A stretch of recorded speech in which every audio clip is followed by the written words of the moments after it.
Charlottesville Inside Out is made possible thanks in part to its patrons, committed to supporting the people, places, and quality of life that uniquely define Charlottesville and its surroundings, and by viewers like you. Thank you.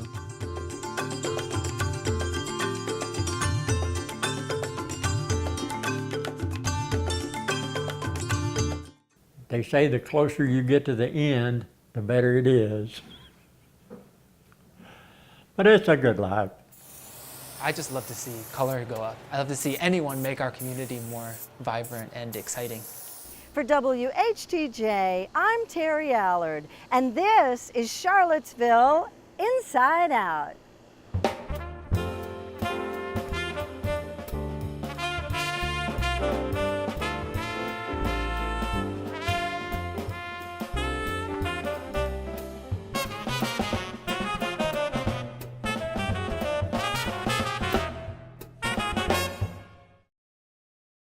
There's always chalk, and you can just express yourself at any point in time. That's what it's there for. I said that I didn't paint anything, I just uncovered mirrors. So when you see the mural, you're just seeing yourself and the community around. As you drive through the Charlottesville area, do you ever wonder who is responsible for the colorful and diverse artwork you see painted on the walls and buildings and schools and businesses in our community? Join us today as we check out the Charlottesville Mural Project. Come on. Ellen, how did the Charlottesville Mural Project get started?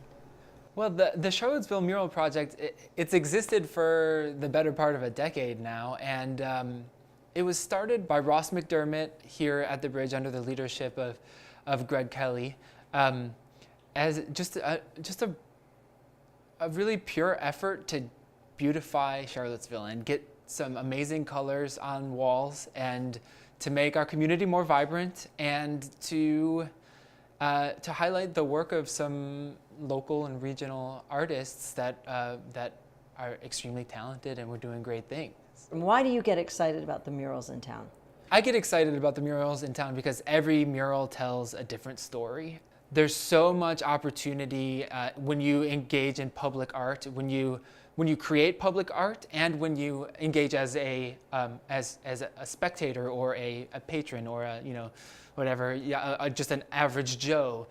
There's so much opportunity to learn and appreciate the different perspectives that exist within your community. So you have the mural that's here at the bridge, that's the face of the bridge. You have then the mural that's on the side. Tell us a little about this one.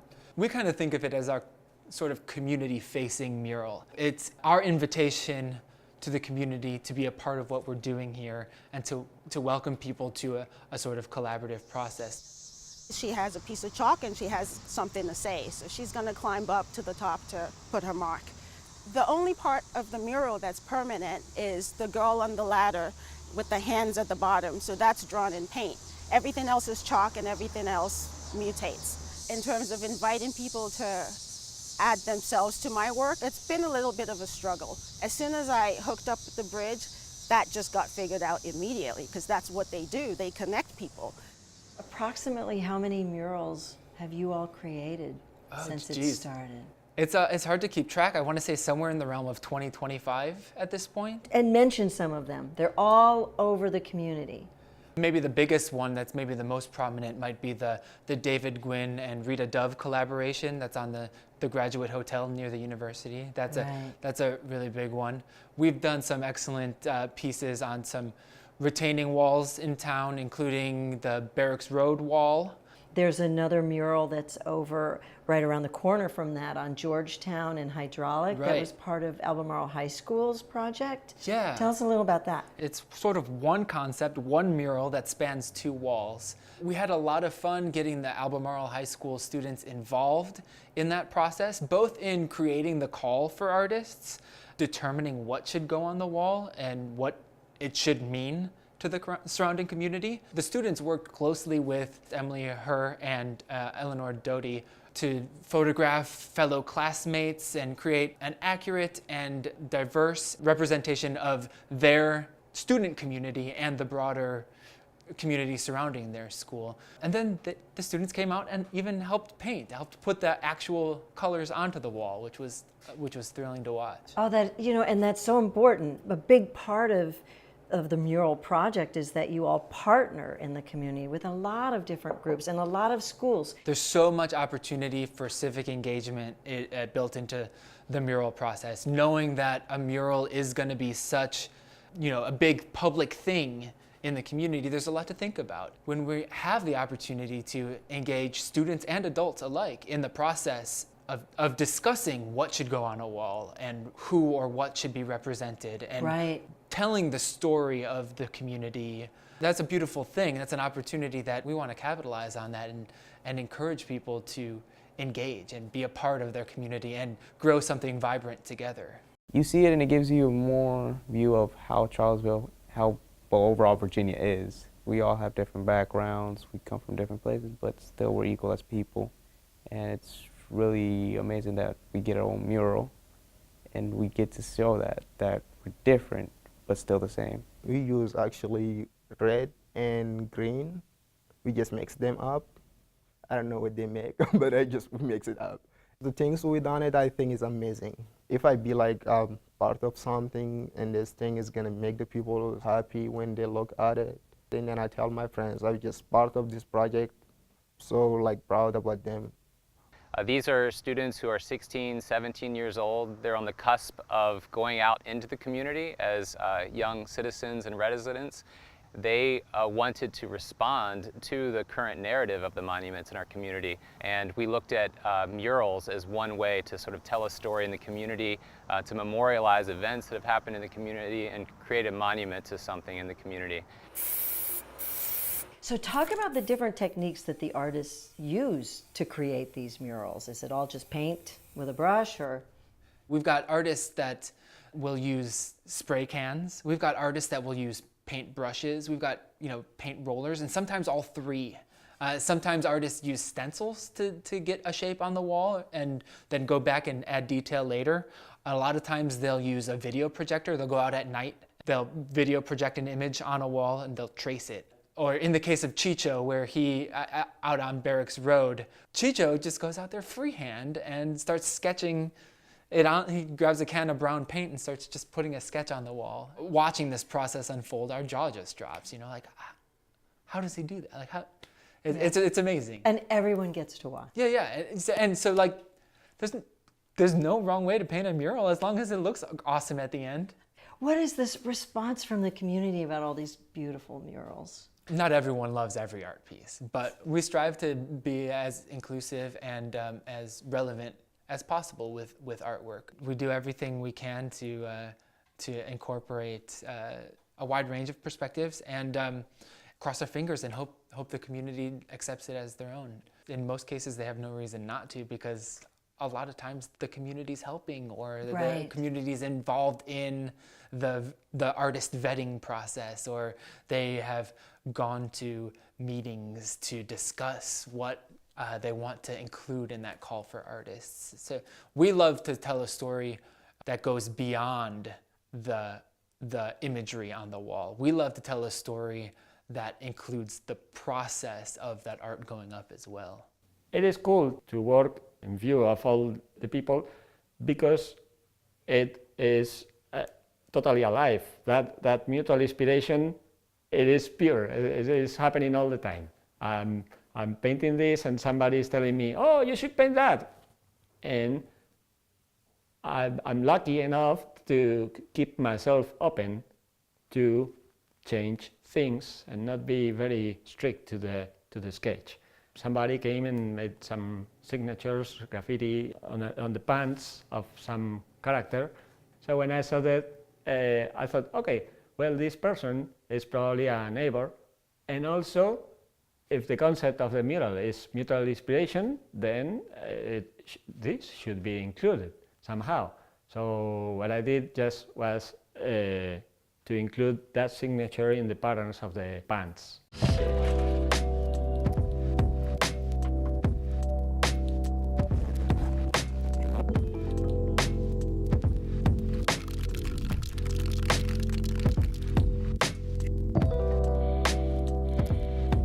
there's a mural in Belmont on Monticello Road. It's the working history mural. Talk about that one. We had a building owner who was excited. A building owner who was very flexible, very, very accommodating, and very... We'll just call him Joe. Right, yeah, we'll call him Joe. Joe had, you know, really, really wanted to just like empower an artist by giving an artist a space to do work. We kind of coaxed some ideas out of Joe. Joe thought to himself, you know, we've got a lot of history here in Belmont, in the trades and in manufacturing and in skilled labor, and who knows, maybe that's a good motivation. And the artist loved it. The artist ran with it, was super excited about that concept, and ended up creating something really stunning, really beautiful. We can't do the mural project without all of our volunteers. We also can't do it without the folks who open up their wallets and say, I love art and I love what the mural project is doing, and I want to help get that amazing artist on that wall. The logistics too, I mean, you have to get permission. There's no playbook for this. We try to sort it out as we go and try to make the right moves and connect with the right people and get the right partners involved and hope for the best. With each mural, we're looking at a different set of partners. We're looking at schools, we're looking at community centers, we're looking at social services organizations like the Haven. New City Arts is a crucial part of the paint and poetry murals. What do you want for the future for the Charlottesville Mural Project? What do you see? What do you hope for? Ultimately, my hope for the mural project is that it continues to have a bigger impact, but also an increasingly relevant impact. That we continue to find new and meaningful ways to connect with communities and listen. I think that as an organization that puts art in public, we have a responsibility to do so. We have a responsibility to do work that's relevant to communities, that listens, that knows when to pump the brakes, and knows when to go full steam ahead. So we're always learning, and we ultimately, I just hope the mural project continues to grow in a way that is respectful of the communities that we engage. That's great. Alan, thank you so much. Absolutely. There was this neighbor on a wheelchair, and I told him, hey, I'm going to include you because you pass by every day. But then I thought, everybody's floating. What's the point of a wheelchair? So here is him floating. And he looks like he's having no difficulty with his legs because it's floating. When you have a mural on the wall outside, everybody gets to experience it. Whether or not you are tied with the art world, whether or not you're the kind of person who would go to First Fridays or to a gallery. All you have to do is walk down the street to experience art. As soon as I did that, I got hooked, honestly. And now I want to do murals all over the city.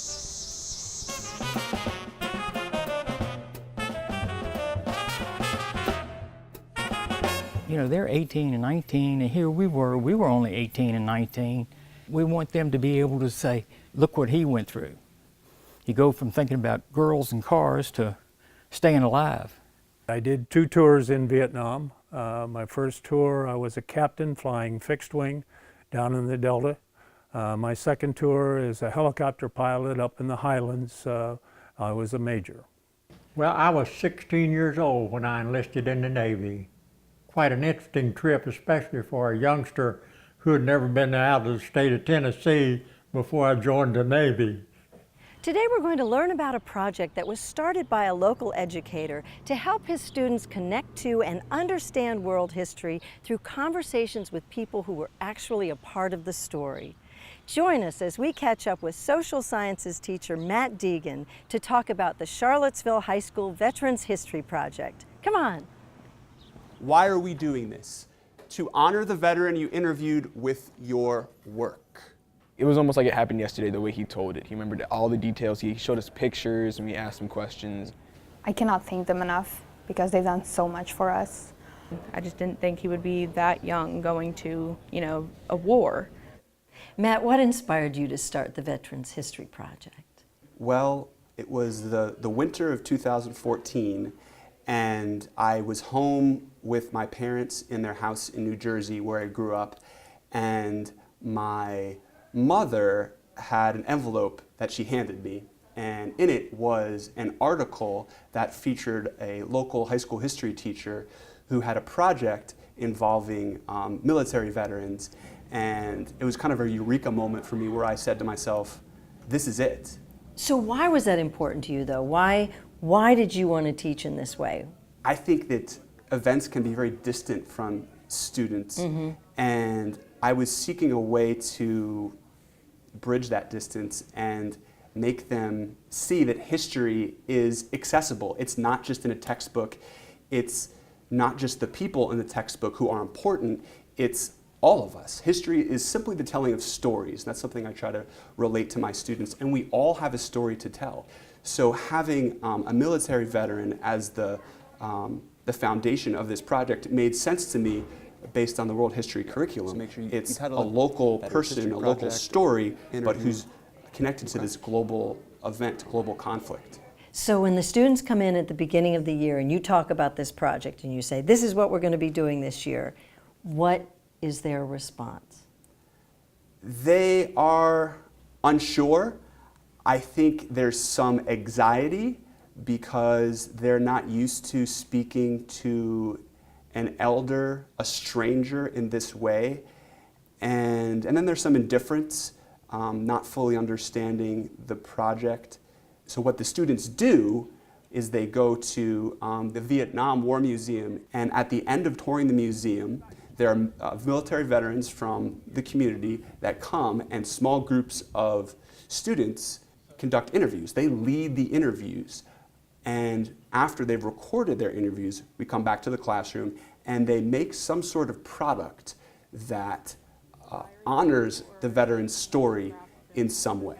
So the person I interviewed for this project was my grandpa, because I looked up to him as a child, and I feel like if we know more about things that happen that are bad, we could try to change it for the better. I feel like it's just like more of a personal connection, and like now a lot of people is like on your phones and everything, and to sit down and talk to a person face to face, it's a great experience.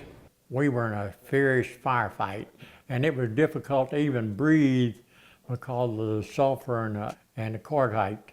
And when I looked up, I could see the flag, and it was tattered and torn, but it was straight out in the breeze.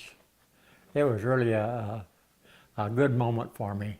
The veterans are so courageous in allowing us, my students, myself, into moments and memories that are difficult to articulate. And they are so honest with my students in a way that I didn't expect. That continues to surprise me, how strangers can be so honest with each other so quickly. As I said, the veterans, I think, feel a sense of obligation to get this story out, and a young person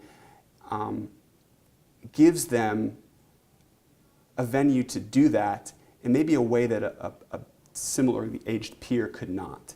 And a veteran does it at his or her own expense, because for many, telling these stories, that, you know, is going to be a hardship. They're going to have nightmares. They're going to experience PTSD by participating, but they want to do it. They really, really want to share these stories with students, with teenagers. Some of the veterans have told me that after their interviews with students, they have nightmares. And it is so, when you think about that, how courageous is it to know they're going to experience these things, but to do it anyway because they see the value in sharing this story so much. And that's something that I take away from this personally. It's the war is one thing, but what happens after the war that I think we often don't remember. And I think these students get that from these interviews. It's not just the conflict, which is, you know, the part that makes the Hollywood movie, but it's what happens after the war. You have to live your life, and you have to raise a family, and you have to have a job. And how do you do that being through the horrors of war. Right. In Vietnam, you never heard of anything that the GIs did that was good.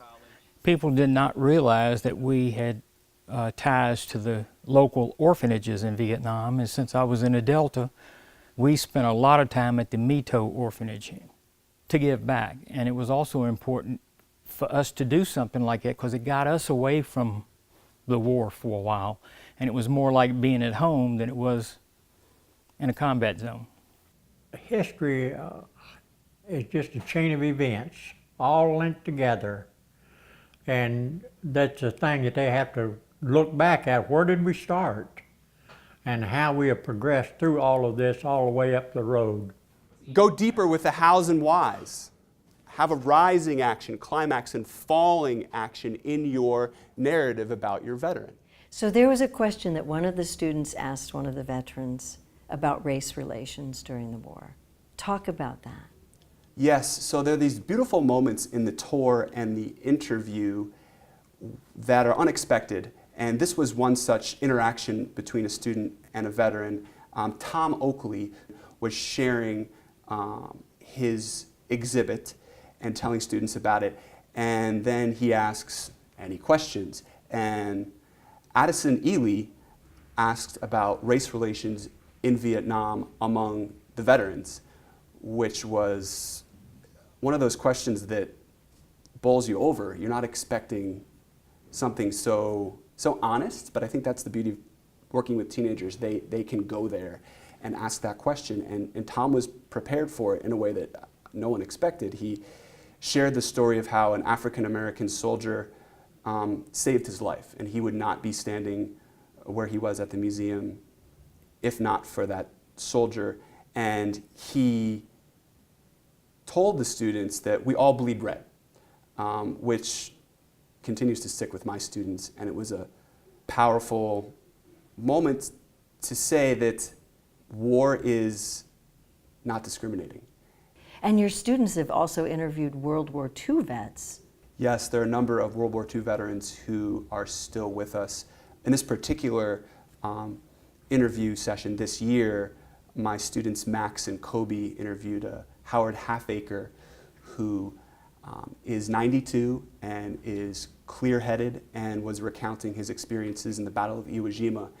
And I think for Max and Kobe, it's an experience that they'll never forget. After we were hit with a suicide plane with a 500-pound bomb, you can see people standing up. His story was amazing. It was a real moment. It was like, I've never met a soldier who fought in World War II, only my grandma who had been in that experience. So it was really, yeah. Once they get here and they start actually getting into a vehicle or touching something and hearing the stories, their whole perspective changes. And I don't think we've ever had anyone leave here, student, that hasn't learned something. And that's what it's all about. The project has evolved. It's a theme that I weave into my curriculum starting on the first week of school, where I ask the students, what is war? When is it appropriate? When is it not appropriate? Unfortunately, throughout world history, there are a lot of wars. Right. And so I'm able to weave these themes in and out of many of the periods that we study. So you've developed a lot of really great partnerships in our community through this project. Talk a little bit about those. Yes, I have. The veterans have been so generous with their time and their stories. And this project continues to grow thanks to them. They have invited us into their lives. I think particularly this museum, which was founded by Craig LaMontagne and has been such a great educational tool for me, and I know other schools use it as well. And our veterans deserve a voice. I think outside of the veteran community, I think the larger Charlottesville community, there are so many stories that also need to be told by people who aren't in a textbook or people who might not get written about in the newspaper. So I'd like to expand the Oral History Project for students so that it's other community members outside of veterans. Every piece of history is very important. And it's very important to learn about the history not only from textbooks and not only from the teachers, because there are feelings and emotions connected to them. It gave you a sense of like pride or like nationalism in your country, so like you could talk to a veteran who was there and was really in the war and fought for the country. It breaks your heart when you look out and you see row after row after row of white crosses, and you just think how hard it was for them to sacrifice their life, and it's how lucky you are that you would be able to stand there and look at it. I just look back and think I've been a very, very fortunate person. That's it for this week.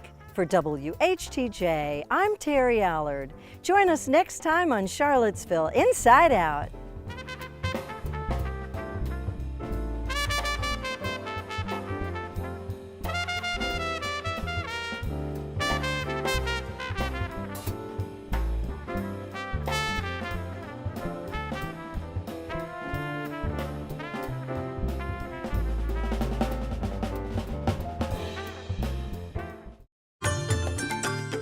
Charlottesville Inside Out is made possible thanks in part to its patrons, committed to supporting the people, places, and quality of life that uniquely define Charlottesville and its surroundings, and by viewers like you. Thank you.